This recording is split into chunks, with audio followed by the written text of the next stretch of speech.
They're not rescuing children. They're making a morality play for money and for donations, and they're using videos of us and other fake operations like the training where I was injured. My name is Bree Ryder. I'm a former Marine and I'm a licensed clinical social worker.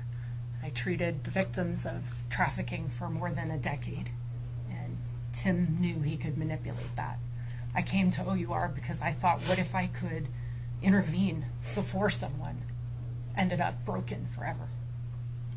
Before they had to suffer this kind of pain for the rest of their lives. I'd sat in a chair for 10 years and had held people's hands as adults who'd suffered what OUR and Tim fraudulently represented that they were fighting.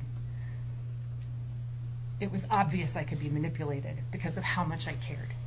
I joined OUR and I was brought out to Utah for an interview. That interview consisted of Tim immediately talking about the couple's ruse. My background was not vetted. My references were not checked because the only thing that mattered to Tim was whether or not I thought I could engage in the couple's ruse. He was obsessed with it. He asked everyone else to leave the room, asked me if I was gay because I have a half-shaved head. I said no. He said, "Are you bi?" I said yes. He was really excited to hear that because that's going to be great. Because when you're interacting with women in strip clubs and stuff, you'll actually be attracted to them, and that's great. The entire perspective of Tim Ballard is through a manipulative and sexualized lens. You see narcissism and sociopathy in everything that he does because he has no empathy. The pain that you see here before you is a fraction. It's a fraction of the pain that he's caused. Because there are other people that aren't here that are suffering just as bad or are terrified because of the threats and manipulations he made regarding his association with the AG. And OUR knew. When I got back from an op, and all of my story is detailed in an article released by Vice only a few days ago.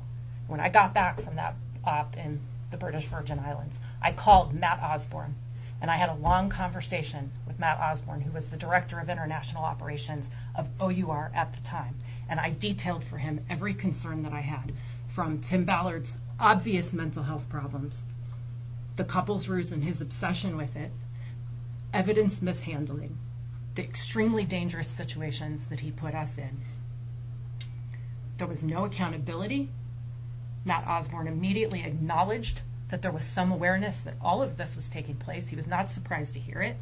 He said others had called him and told him the same thing over the last few years. He said, I'm going to call Brad Damon and we're going to have a meeting with Tim and see what happens. What happened was I got a threatening phone call from Tim the week later asking if I had betrayed him and that I should be careful.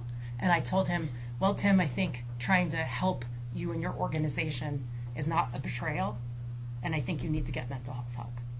And of course, none of that happened.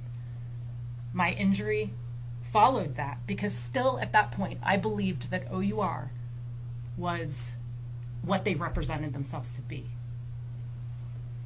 Sure, they defrauded all of us. They defrauded multi-million-dollar donors, right? Still, people are donating to OUR because they believe that OUR does what they say they're going to do.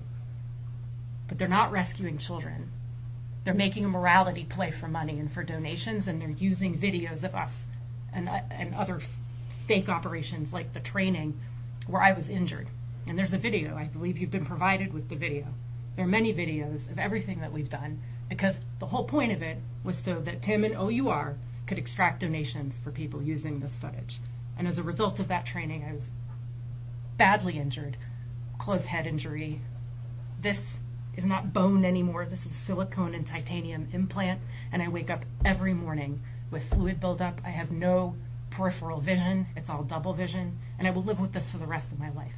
My daughter has a panic attack every time I need to leave town because she thinks mom is going to come home concussed and unable to think and unable to function and need surgery. I had bone fragments adhered to my facial nerve, and my whole side of my face was numb for weeks and weeks and weeks. And I still suffer some numbness. So this is just another example of that, the negligent behavior of OUR and how that negligent behavior is actively harming people. Because there were over 60 people at that training. Again, no background checks, no vetting. In order to get into the training, we had to watch Operation Toussaint and write a statement about how much it meant to us. Right?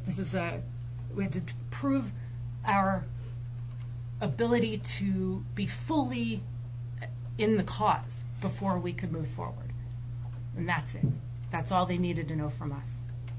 And this is dangerous, and it's harmful, and it's devastating, and it's Tim and OUR, because OUR has taken no accountability and has facilitated actively and knowingly everything that Tim did.